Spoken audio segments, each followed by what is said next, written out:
The Dogman has been reported around the world for a couple of thousand years.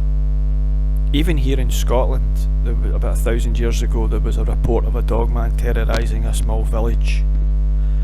They seem to be flesh and blood entities because people have shot them, and then others seem to be more spiritual entities that disappear and appear at will and seem to be impervious to bullets.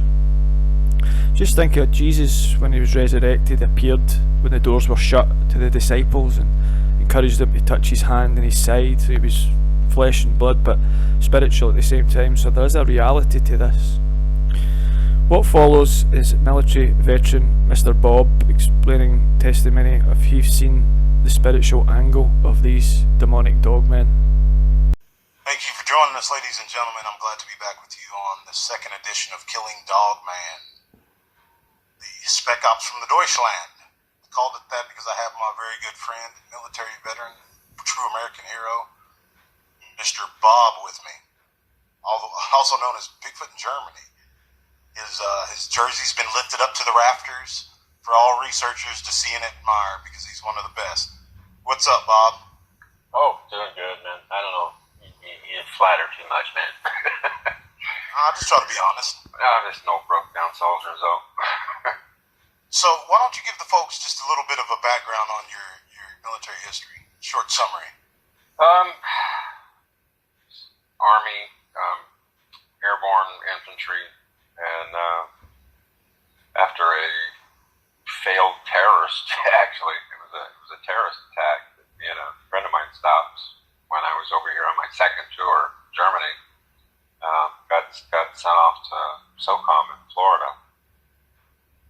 Prior to that, it was Army aviation, and got out of the helicopters. Got shot out from under me in Beirut one too many times. So that's on infantry.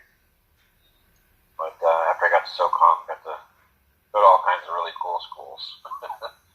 They have much bigger military training budgets than regular Army. So it was pretty cool. So I got to do SEER school, Pathfinder, air assaults, sniper school. I was getting ready to do, I actually had my choice, either Ranger School or Special Forces course, and got hit again, and that last one put me out.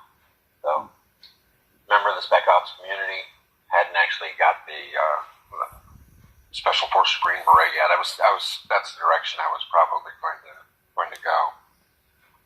But for the most of, all the other parts of the schools I'd gone through already. It was fun. Sometimes miss it today, but I'm too old. You never forget those old days, so.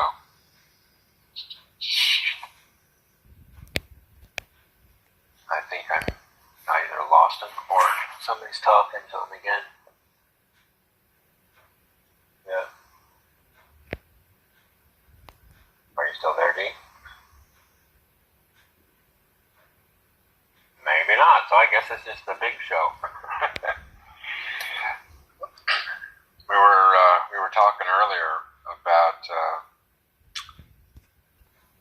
the first time I'd ever actually heard of the term Dogman, and they didn't call it Dogman, they called it a Dogman, and this was probably 2006, I'm guessing, 2006 or early 2007. I had been a member of a pro-kill forum, because at that point I was, just kill them all, let God sort them out.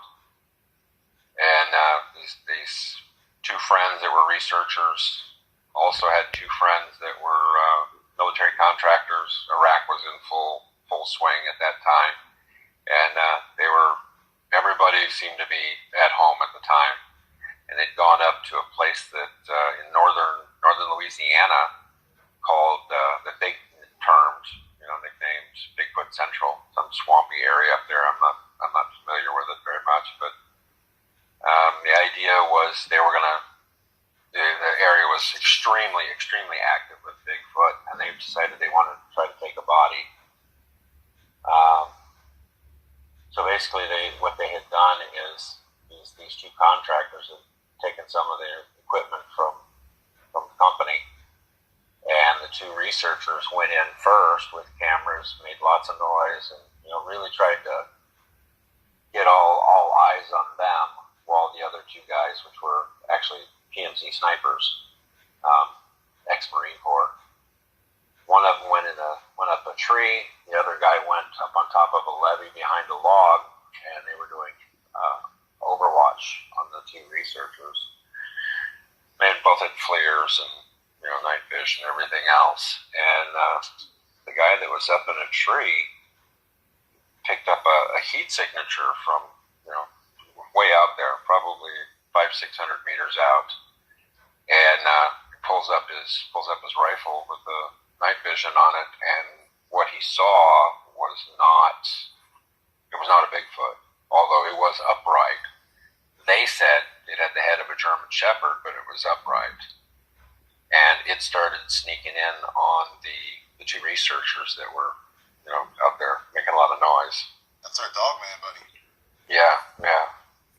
And so when it got to within about 100 meters of these two guys, the guy that was in the tree had the clear shot, started opening up on it with called an SR-25.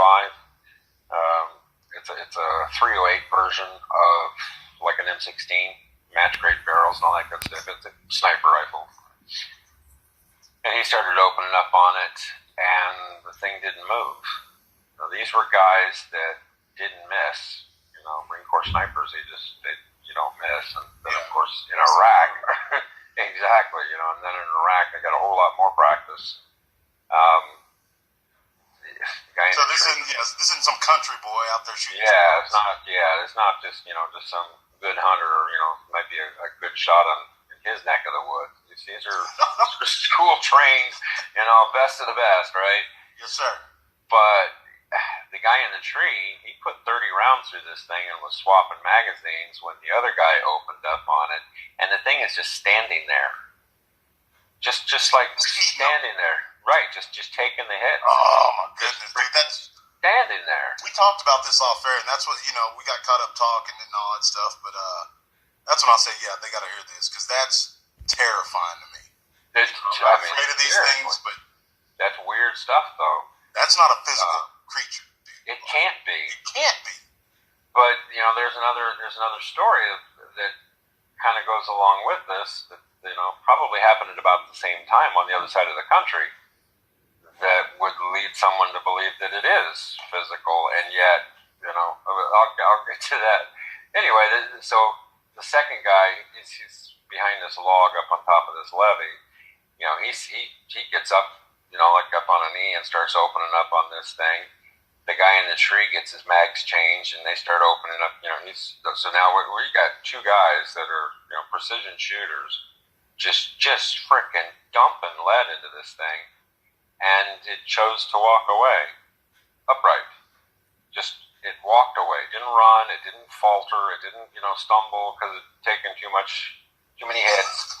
It just freaking walked away. Alive with the high caliber bullet, like 308. Well, I'm tired of standing here where all these bullets hit me. I think I'll leave. Yeah, I think I'll leave. I'm done. I'm done with the bullets now. Have a good day. Yeah. So the guy in the tree radioed everybody, and rally around the tree that he was up in, and they said the heck with the body. They got the hell out of there. And it's just like, and as he's explaining this, he says, he says it was weird because it was upright like a Bigfoot, but its head was like a German Shepherd. And so he says it was like a dog man, two separate words, a dogman. Now, whether or not these guys actually coined the term dogman back then or not, I don't know. I had never heard of a dogman before. And when I'm reading this, and we're hot and heavy in this conversation on the keyboards back and forth, I was like, oh, come on, guys, really? We got Bigfoot out there. That's not enough. We got to have some freaking upright canine. Right, and I think that's the thing that scares people, bro, is the whole canine aspect to it. You know what I mean? They're predators. They are. That's a major predator. is evidence, though, that the upright walking physical, now I'm going to make that distinction. The upright walking physical Dogman has been seen eating berries. They could be omnivorous. We don't know, but like a fox is. Absolutely, like crazy for sure. Yeah. So I mean, just like we were saying off air, we call them the Fae or the others, or I call them the adversary. I mean, and this has been a big debate on this channel since its inception. Yeah, but I'll say it again to whoop this dead horse in the glute. There's a big difference between these physical animals, these beasts, and something out there that does have a physicality to it. Yeah. But physicality. Yes, a physicality. To be able to just like melt into the vegetation and disappear as well. And come from the vegetation. And that's the very specific point. When we talk about the Fae, is that the old Irish and Celtic traditions were regarding these creatures is that they came from the vegetation, as in tall grass, and suddenly this thing appears out of grass or out of a bush that you can see through. And I've actually had that happen to me right here on the edge of the village. It was a bush that was, you could see through it.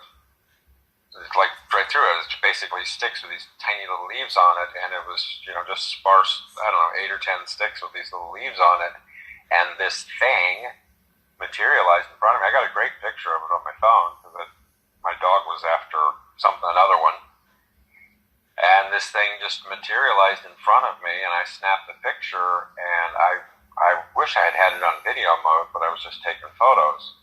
And it saw me, I snapped the picture, it turned and ran down into this creek bed that I was standing next to and took off down the creek at like supernatural speed. It's amazing because the whole thing is made of sticks.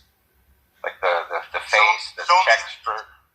I've showed you that one. I don't know if you have the ability to throw it up on the... I'd have to look for it, but yeah, I'll definitely... Yeah, it's an amazing photo, but it's got this weird, like, triangular-shaped head. Eyes are clearly visible, but the whole head is made of sticks, so it hadn't fully become physical at that point, I guess, is one way of putting it. But it came out of a bush that you could see through. There were no spots in this bush where that you couldn't see through it, like, maybe it was hiding behind just this one little section of the bush or something. It wasn't just thick vegetation. Not at all. In fact, it was like, wow, that was really freaky. That was really, really freaky.